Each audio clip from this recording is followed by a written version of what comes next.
Good afternoon. I'm Tony Russell. I'm the Communications Advisor for the White House Office of Energy and Climate Change. I'm here today with Carol Browner, Assistant to the President for Energy and Climate Change. This week, the White House is inviting Americans across the country to connect directly with some of the administration's senior advisors. These leaders will talk to you about where we've been, where we are, and where we're going. We're honored today to kick off the series with a discussion of what the President and the administration have done so far to create jobs and lay the foundation for a new clean energy economy. We'll be taking your questions live via Facebook and on whitehouse.gov. And at this time, I'll turn it over to Carol to open it up. Thank you, Tony. And let me thank all of you who are joining us on Facebook today. It's a pleasure to be here with you. Let me just give you a little explanation of what my office does and what we've been working to accomplish on behalf of the American people over the last year and in this coming year. Presidents have long had senior advisors on important issues. This president chose to create a new position in the White House, a position for a senior advisor on energy and climate change. And he did that because he believes this issue is so important to our security, to our future, and to the jobs we need to create to make us competitive in the global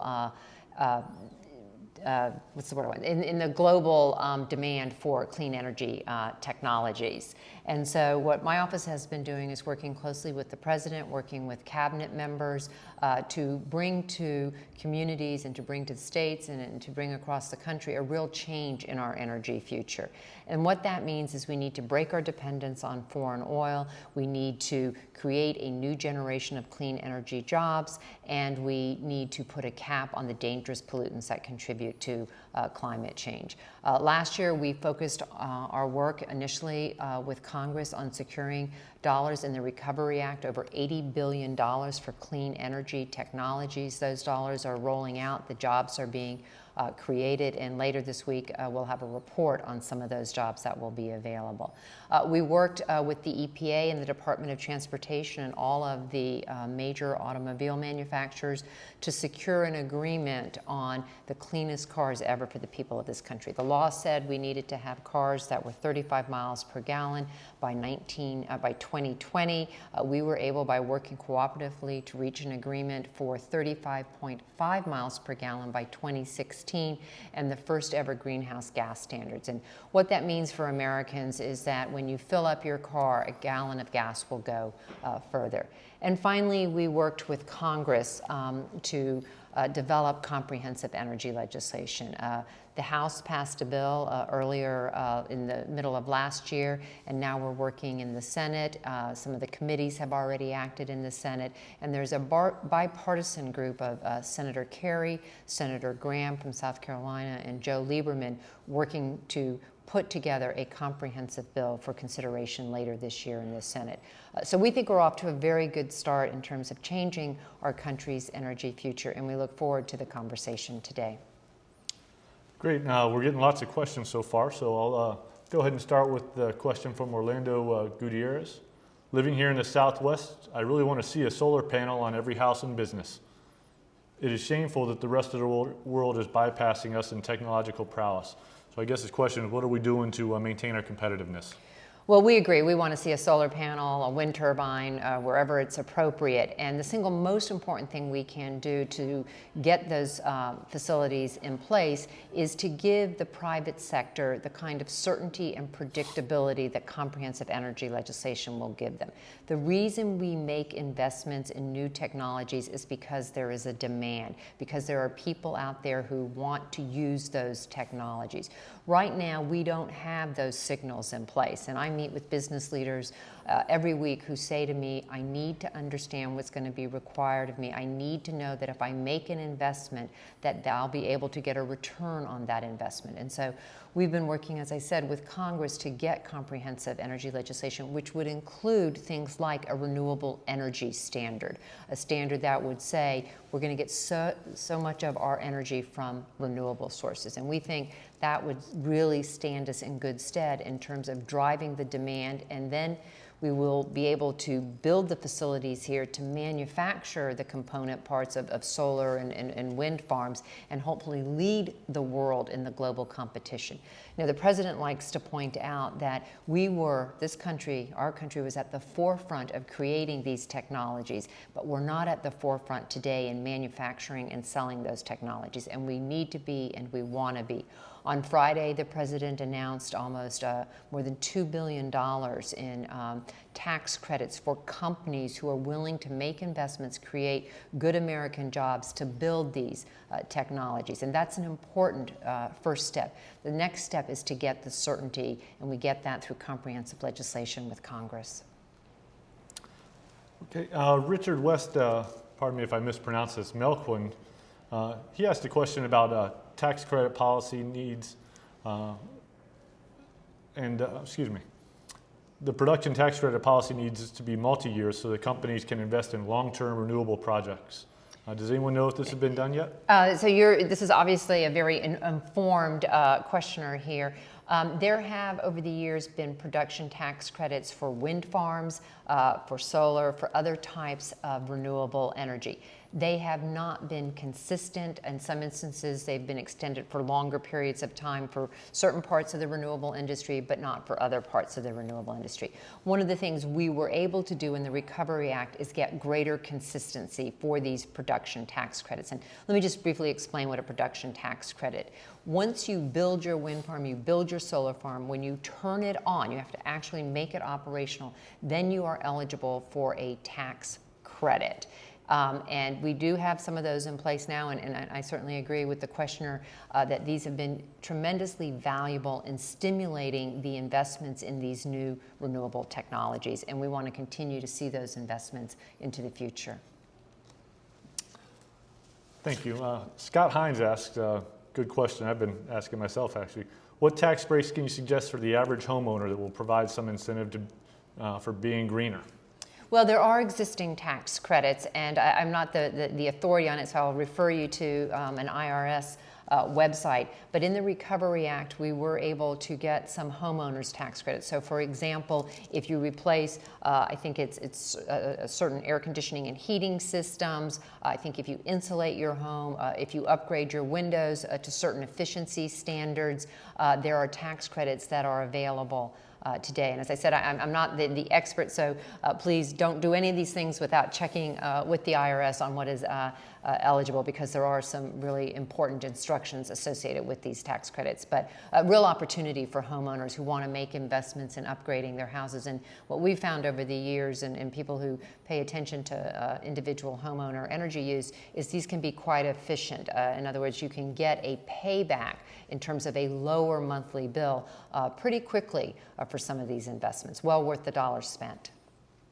There have been a couple of comments coming across about appliance efficiency. Maybe you can go a little bit more into the appliance efficiency program.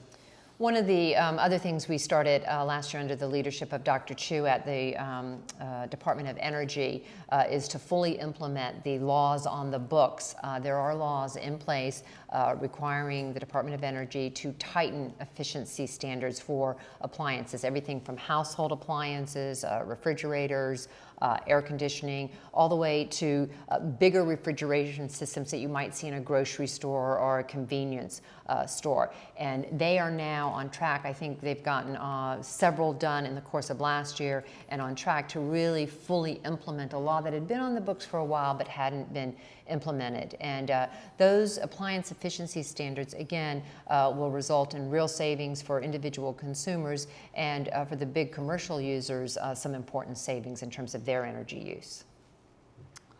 Stephen Von Fall asked the question, I would like to hear what is your office's position on the creation of jobs related to natural gas stations and supporting businesses to retrofit gas engines to burn natural gas.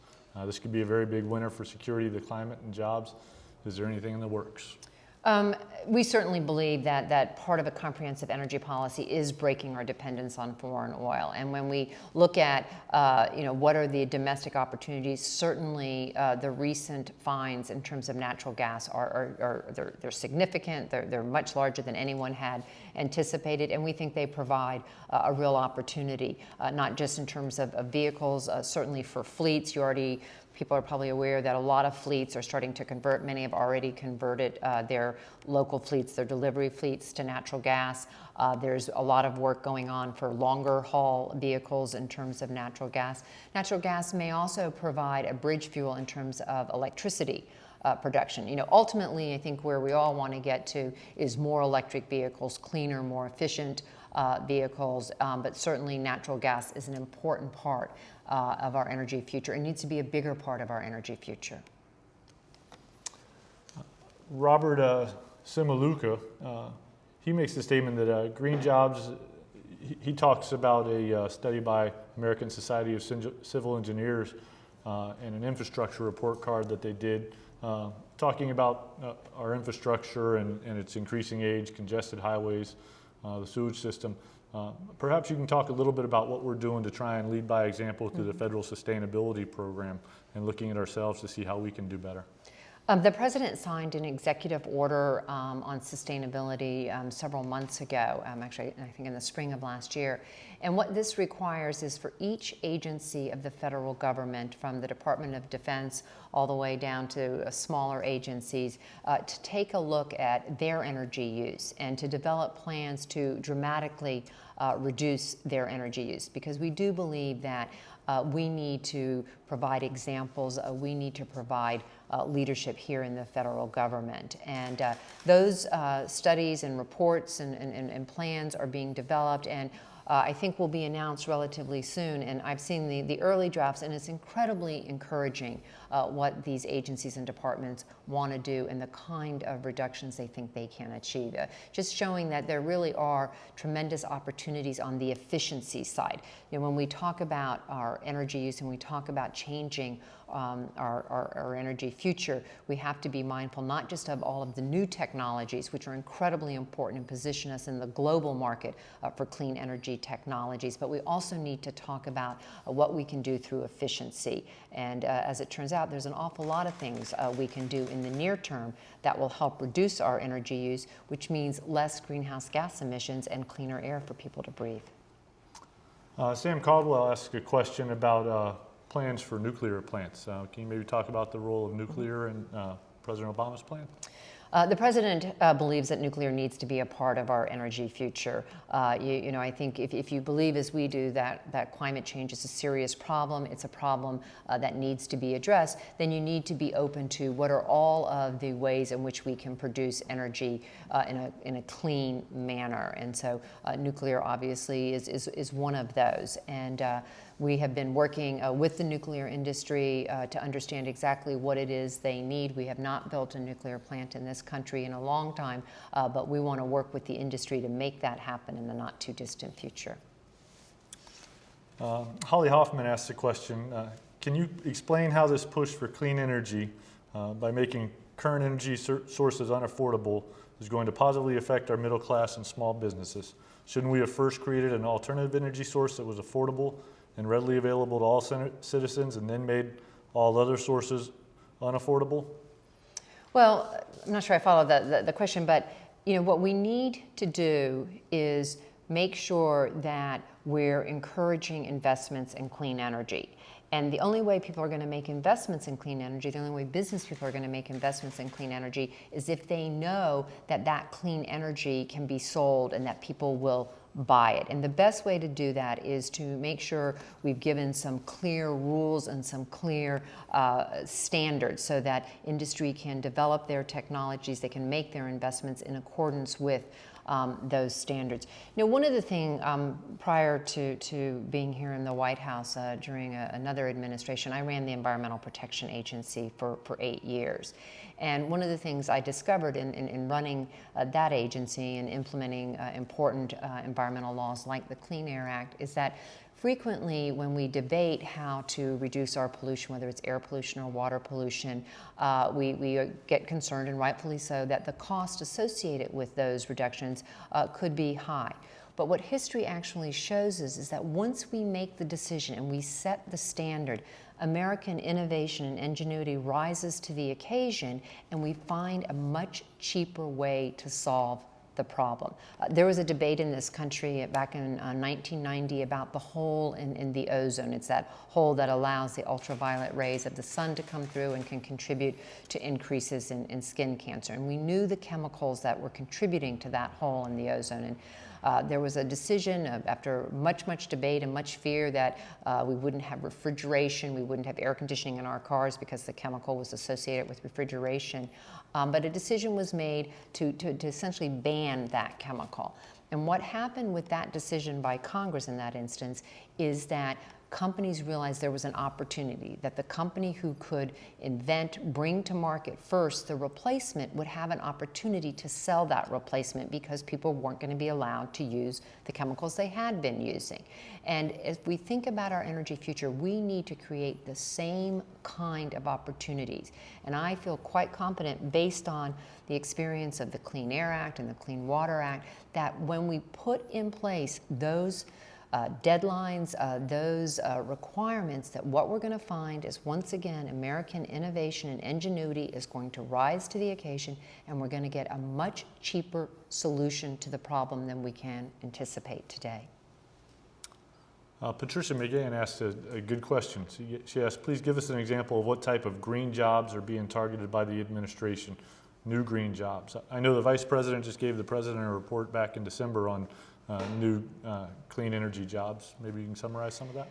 Well, I think that there's any number, and again, as Tony said, we did a report last year, at the end of last year, and then we had the President's announcement for the tax credits. But what we're talking about is everything from the people who assemble the turbines for a wind farm, build the mast, build the blades, build that wind farm, build a solar panel. You know, the list goes on and on.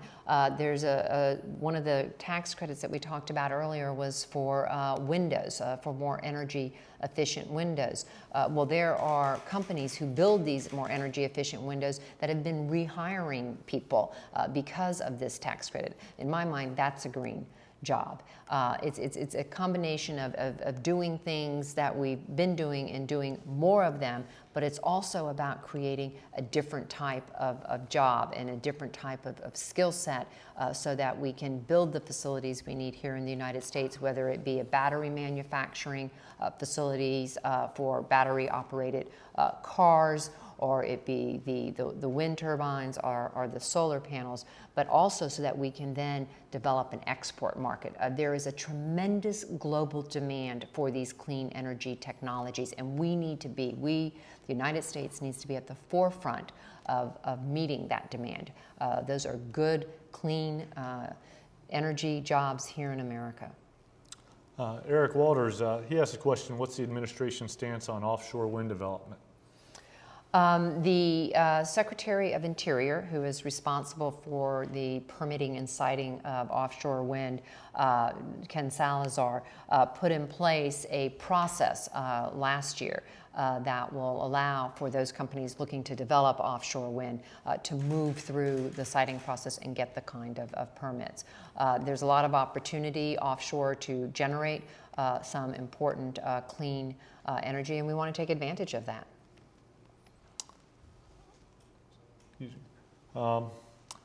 There's been a couple questions asked about how you go about regulating CO2 emissions.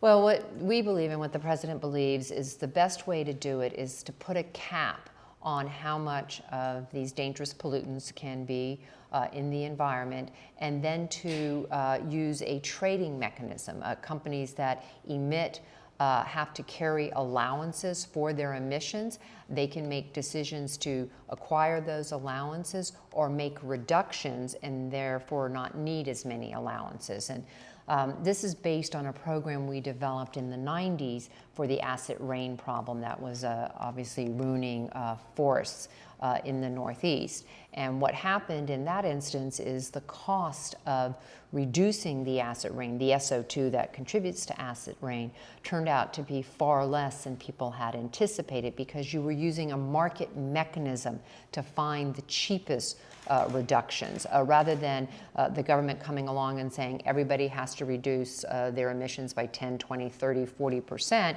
You're simply saying, here's a cap, and as long as the overall emissions meet that cap, there may be some individual facilities that are slightly above, some below, but you use this trading regime to find the cheapest way of achieving that cap. And we think it can be hugely successful in giving us both the environmental gains that we want and we think are important, but also the flexibility and the cost savings to meet the challenge of reducing greenhouse gas emissions.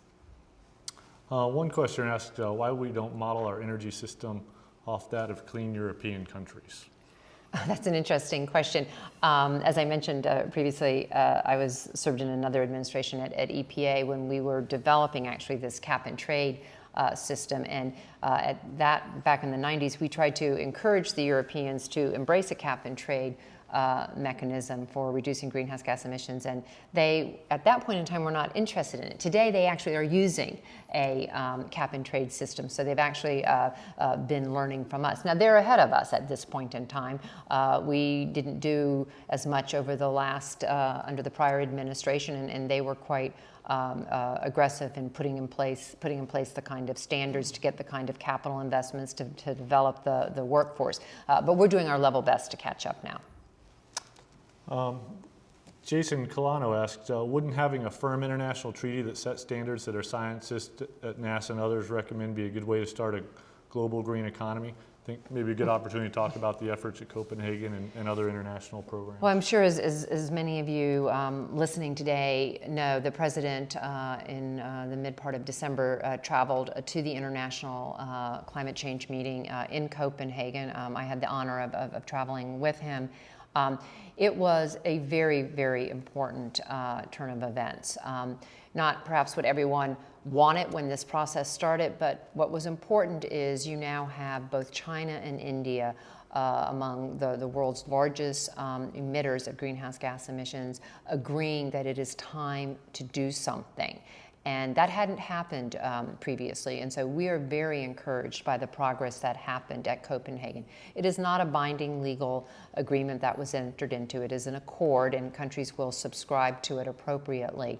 But it's an important step, and with time, the world will find its way, I believe, to a binding international treaty. But in the meantime, what we need to do here in the United States is focus our attention on making sure we have the right laws in place for comprehensive energy reform. And we're quite pleased with the outcome of Copenhagen. We're going to continue to engage with the rest of the world while we work here domestically to get our legislative bill passed.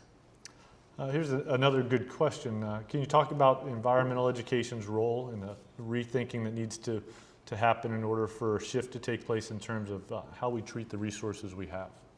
I do think it's important to educate ourselves, to educate our children. I'll give you a simple example. One of the programs in the Recovery Act is something referred to as smart meters.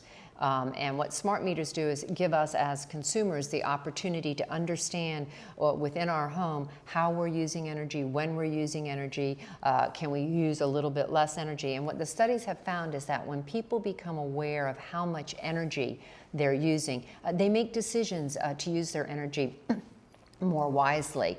I was talking to someone who got a meter recently, and they said to me, turns out that they have 2 stereo systems in their house, and one uses about 4 or 5 times as much energy as the other one. And they said, I didn't know that before. He said, my experience of them is exactly the same. They're both stereos, but now I know to think about what that energy use is. And I'm losing my voice. We have just time. I think that's all we have time for today anyways. Thank you Sorry, very I didn't mean to lose my voice on people. Thank you very much, everybody, for participating. Great questions, great comments. We hope you'll join us again tomorrow, where I think it's going to be Ben Rhodes from the National Security Council talking about President Obama and foreign policy and national security programs. And I don't really have my voice back, but let me also thank everybody for joining us today, and hope you can join us throughout the week. Thank you.